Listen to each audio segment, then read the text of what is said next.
এটা হলো আমার বৌদির প্রোডাক্টসের ঘর। বাড়িতে আসবো প্রোডাক্টসের ঘর থেকে কিছু না জিনিস নিয়ে যাবো তখন আমি রোজেরই একবার করে ঢুকি, রোজেরই খুঁজি। কিন্তু এতগুলো জিনিস একদিনে খোঁজা সম্ভবও নয়, আবার গুছিয়ে রাখতে হবে। আমি রোজেরই কিছু কিছু খুঁজে খুঁজে রাখবো। আমি একটা ব্লু কালারের এই যে একটা ক্রোশিয়া, ব্লু কালারের একটা ক্রোশিয়া আর একটা সোয়েটার অলরেডি আমার পছন্দ করে রেখে গেছি। বৌদি বলে, "রোজের কি খুঁজিস? একই তো জিনিস।" আমি, "না, কোন দিন কোনটা চোখে লেগে যাবে তুমি জানো না।" ওই আজকেও বসে পড়েছি কি নেবো। আর এদিকে এই ব্লুটা পছন্দ করেছিলাম, ব্লুটার থেকে দেখছি হোয়াইটটা আরও সুন্দর লাগছে। আমি, "নেই, হোয়াইটটা নিয়ে নিই।" আমাকে বৌদি যদি বৌদিকে বলে আমাকে বৌদি বললো দুটোই নিয়ে চলো, কিন্তু না, ব্যবসার জিনিস যতই হোক ফ্রিতে দেবে জানি, তাহলে অত নিয়ে যাওয়া ভালো না।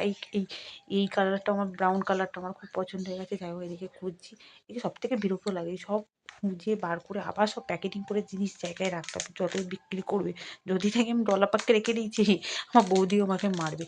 তাই আমি শুধু খুঁজছি। আমি চাইছিলাম শীতের কিছু মোটা একটা গেঞ্জি মতন, শীতকালে আমি জামার ভিতরে পরবো, প্রচণ্ড শীত কাতুরে আমি, ওই জন্যই সেটা করছি। কিন্তু এবছর আমার বৌদি মেন হচ্ছে শীতের কালেকশান তোলেনি।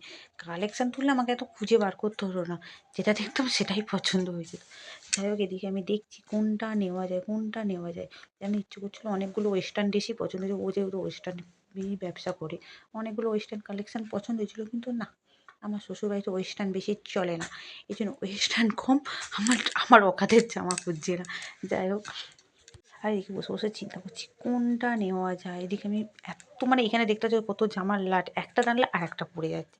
এদিকে সোয়েটারটা ভালো লাগছিলো, কিন্তু আমার এই সোয়েটারটা অত খাস লাগেনি। তারপরে এই গেঞ্জিটা পছন্দ হয়েছে, এই গেঞ্জিটা নিলাম। আর এই সাদা কষিয়াটা নিলাম, তার সাথে আর একটা সোয়েটার নিয়েছি।